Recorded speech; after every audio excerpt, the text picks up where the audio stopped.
News में मैं सोनाक्षी आप सभी का स्वागत करती हूं। दोस्तों, पूरे देश में बीजेपी की सदस्यता अभियान की चर्चा जोर शोर से चल रही है। चर्चा इस बात की भी हो रही है कि 10 करोड़ से ज्यादा पुराने सदस्यों को फिर से पार्टी की सदस्यता क्यों दिलाई जा रही है। क्यों प्रधानमंत्री नरेंद्र मोदी, गृह मंत्री अमित शाह, राजनाथ सिंह और योगी आदित्यनाथ और पार्टी अध्यक्ष जेपी नड्डा के साथ साथ मुरली मनोहर जोशी और एल के आडवाणी जैसे नेताओं ने दोबारा से पार्टी की सदस्यता ग्रहण की। चर्चा ये भी हो रही है कि क्या यह कवायद कहीं 2029 लोकसभा चुनाव को लेकर तो नहीं हो रही है।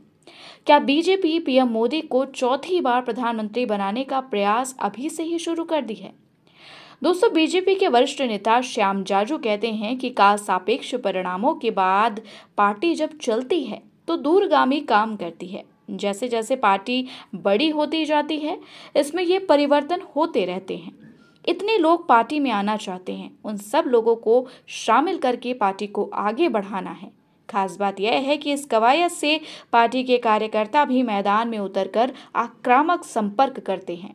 नए नए क्षेत्रों में कार्यकर्ता जाते हैं। इस प्रकार का अग्रेसिव कैंपेन पार्टी करती रहती है।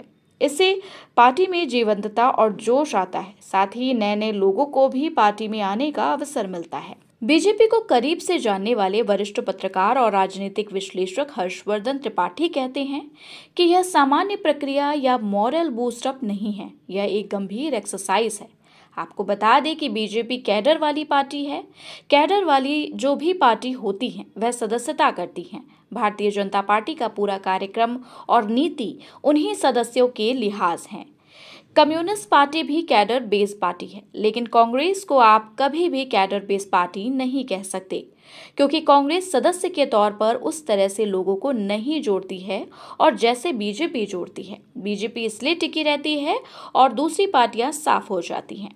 त्रिपाठी आगे कहते हैं कि बीजेपी जब सदस्य बनाती है तो उन सदस्यों के साथ एक बड़ा कार्यक्रम भी तय करती है। अमित शाह जब पार्टी के राष्ट्रीय अध्यक्ष बने तो उन्होंने बाकायदा एक रिकॉर्ड बनाया। बीजेपी दुनिया की सबसे बड़ी पार्टी बनी। पार्टी में सक्रिय सदस्य होते हैं, वह मंडल, जिला, प्रदेश और फिर केंद्र में भूमिका निभाते हैं।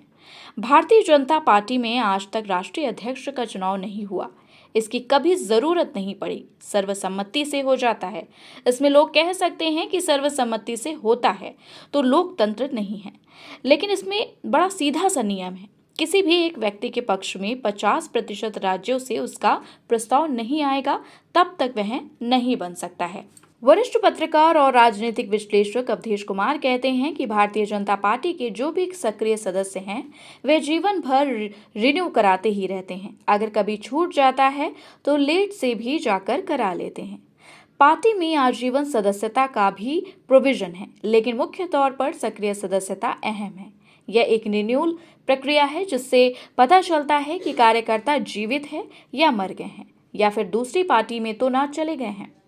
अवधेश कुमार आगे कहते हैं कि पार्टी को विगत लोकसभा चुनाव में अपेक्षा के अनुरूप सीटें नहीं मिली। अगर आप सदस्यता अभियान के लिए जाते हैं तो आपको फीडबैक भी मिलता है। उस फीडबैक को आप ऊपर तक भेजते हैं। 1990 के दशक में तय हुआ था कि पार्टी सक्रिय सदस्यों के साथ साथ आजीवन सदस्य भी बनाएंगी, जिससे बाहर से पैसा ना लेना पड़े। मान लीजिए पार्टी ने 5,000 रुपया तय कर दिया और 1 करोड़ लोगों ने 5-5 हजार रुपए दे दिया तो पार्टी को एक बड़ी रकम आ जाती है। बाहर से चंदा लेना नहीं पड़ता है। इसके पीछे की सोच यही थी। गोविंदाचार्य जैसे लोगों ने संघ से बात कर ये रास्ता निकाला था। जहां देश की दूसरी पार्टियां आयाराम गयाराम सहित पार्टी के कई जंजालों में फंसी हैं, वहीं बीजेपी ने सदस्यता अभियान की शुरुआत कर पीएम मोदी को साल 2029 में चौथी बार प्रधानमंत्री बनाने पर अभी से ही काम शुरू कर दिया है। राजनीतिक विश्लेषकों की माने तो अभी की जो स्थिति है, अगर अरविंद केजरीवाल, अखिलेश यादव और राहुल गांधी मिलकर भी चुनाव लड़े तो साल 2029 में पीएम मोदी से पार पाना मुश्किल होगा। ऐसे में अगर साल 2029 में पीएम मोदी चौथी बार प्रधानमंत्री बनते हैं तो वह पूर्व प्रधानमंत्री मोरारजी देसाई का भारत के सबसे उम्रदराज प्रधानमंत्री बनने का रिकॉर्ड भी तोड़ देंगे, क्योंकि मोरारजी देसाई 81 साल की उम्र में प्रधानमंत्री बने थे। अभी पीएम मोदी की उम्र 73 साल है और वह अगर 2029 में प्रधानमंत्री बनते हैं तो तब तक उनकी उम्र 78 साल हो जाएगी। अगर मोदी चौथे टर्म में 3 साल तक प्रधानमंत्री रह जाते हैं तो मोरारजी देसाई का यह रिकॉर्ड तोड़ पीएम मोदी भारत के सबसे उम्रदराज प्रधानमंत्री बनने का रिकॉर्ड बना लेंगे।